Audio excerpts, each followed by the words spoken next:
Hey everyone, it's Sarah from Sassy, and today I'm bringing you more of the books that I read in 2017.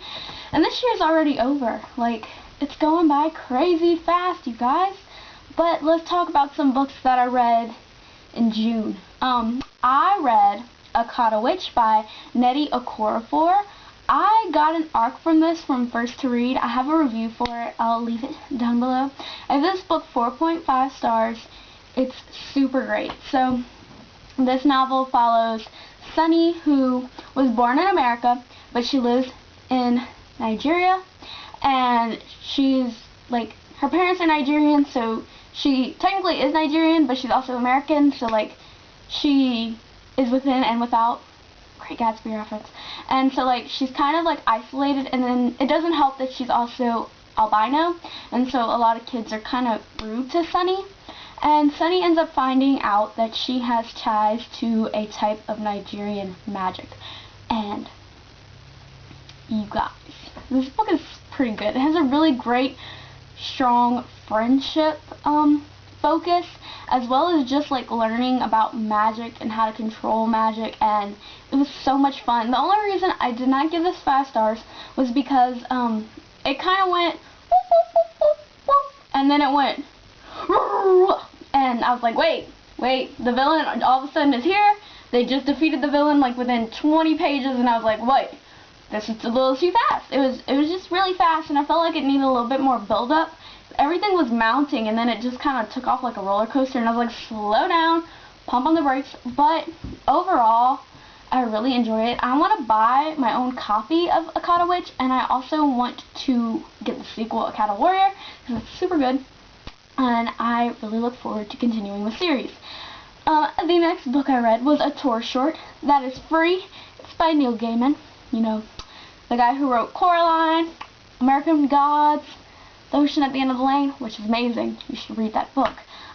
He has a story called I, Cthulhu, or what's a tentacle monster like, that's wrong, what's a tentacle-faced thing like me doing in a sunken city like this? It's so funny. I gave it 5 stars.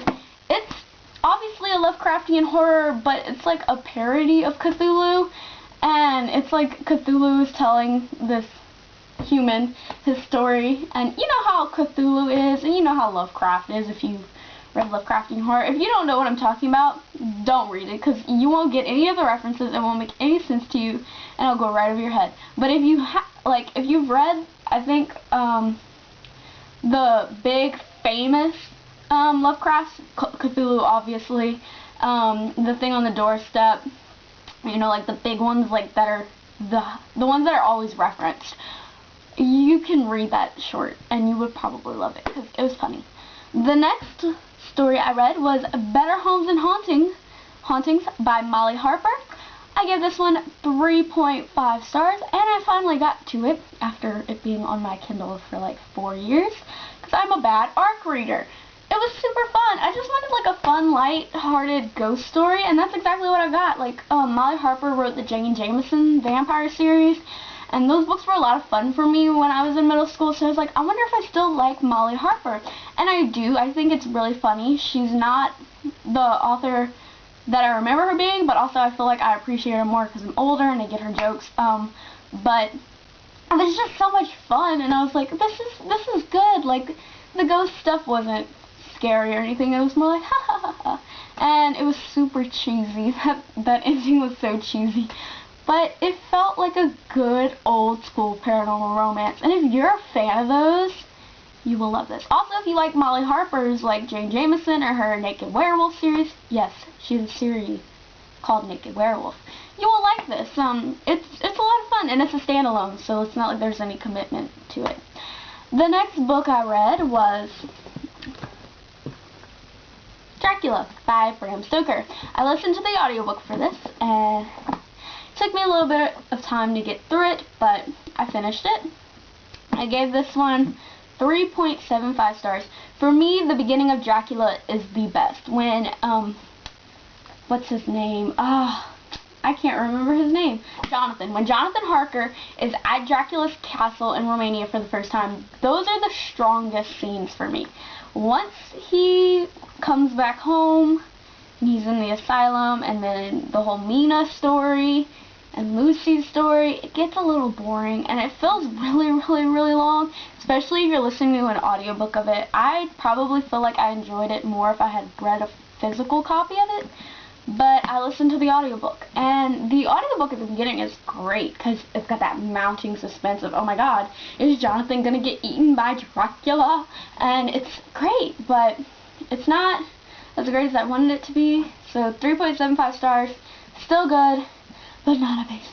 But that's okay.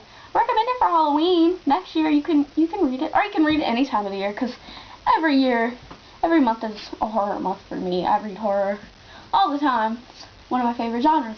So yeah, I do caution about buying this edition though, because I'm missing pages, and I have pages upside down and reprinted pages, which is why I'm missing pages, because I like go to page 295 and it's actually 231, and I don't like that. I don't know. I can't read this. I'll never be able to actually read this edition. It'll just sit on my shelf. So yeah, those are the books that I read. Out of all of them, the one that I recommend the most is Akata Witch. Almost called it Akata Warrior. That's the sequel. Akata Witch by Nnedi Okorafor. I feel like if you're a fan of middle grade or young adult or just fantasy in general, you'll really love the magic system. You'll really love the atmosphere, and it's great to see something outside of Western fantasy, and I just highly recommend it. I think a lot of people love it, and I loved it. So go check it out if you're interested in it. And I hope to see you down in the comments. Let me know if you've read any of these books, if you plan on reading any of them, and don't forget to subscribe. Bye.